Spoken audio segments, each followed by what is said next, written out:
My generation is turning the big 3-0. But we don't say the T word, yo. We grew up to not be monsters, though we still get treated like toddlers, and though not much was expected out of us, we've surprised ourselves. We've got no 60s remedies, no 70s memories that we can unremember because the drugs were that good back when the sex was that safe. We're 80s babies, born out of a fear of anything that brings happiness, from backpack gangster rap to the AIDS plague. Born after a generation that legalized it for commercial drug slingers, wrapped our wrists with ruler English, even spell checked our Bible papers, stole our recreation and called it escapism. We're criminals, but they're innocent. Turned youthful indiscretion into these mandatory sentences. That same generation with the age-old story about not having any capable offspring to take over the family business. Said we have no experiences, but left us no shoes to fill in, because they've been barefooted in hippie kitchens since back when they was pregnant with us. And though they would stockpiled us in an inexhaustible amount of outdated references, I gotta say, if they would have just made the world perfect like they said they would, they wouldn't be fed up with us for not filling the positions they left open with the 40-year-old job description.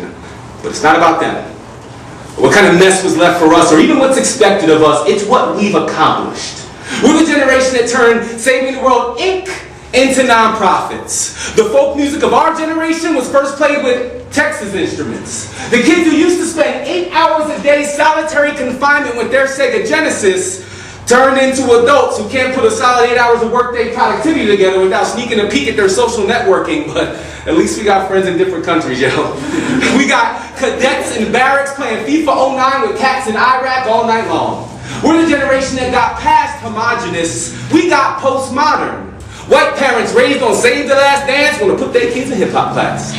And a wave of second-generation suburban black parents send their youth to spend summer schooling with relatives still inner city, learning how to read the streets, so we don't forget the ABCs of poverty. We're the generation that went from just having gay friends to queer relatives and same-sex partners. We've domesticated men and turned women into ballers. And though we respect their sacrifice, before they admonish us, they ought to remember that we're the generation that helped elect President Barack Obama. We got hip-hoppers rocking mohawks, battling punk rock over who's got the skinniest jeans.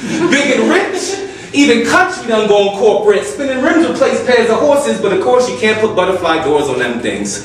So with all of our faults, we're changing. Learning from our youth instead of just saying what they ain't. Because if there's one thing we learned from the boomers, it's how to make babies. Despite the common boogeyman growing up that sexual activity leads to arthritis and rabies, they taught us about peace and love life, and we ran away with it. Too old to be delinquents, too 3-0 to abscond, bags packed with pride, indignation, and a healthy critique of everything except ourselves. My generation of opinionated mumblers and articulate apathy are very vocal about what we don't care for, but extremely active for what we do. And sometimes, when we're not being chastised for speaking up nor implored to shut up, we've got our own battles to passive fight and freak flags to wave, much to do and a mouthful more to say for ourselves, and many more years to do it at only 3-0. But there's one thing we won't do. Let's say the T word, yo.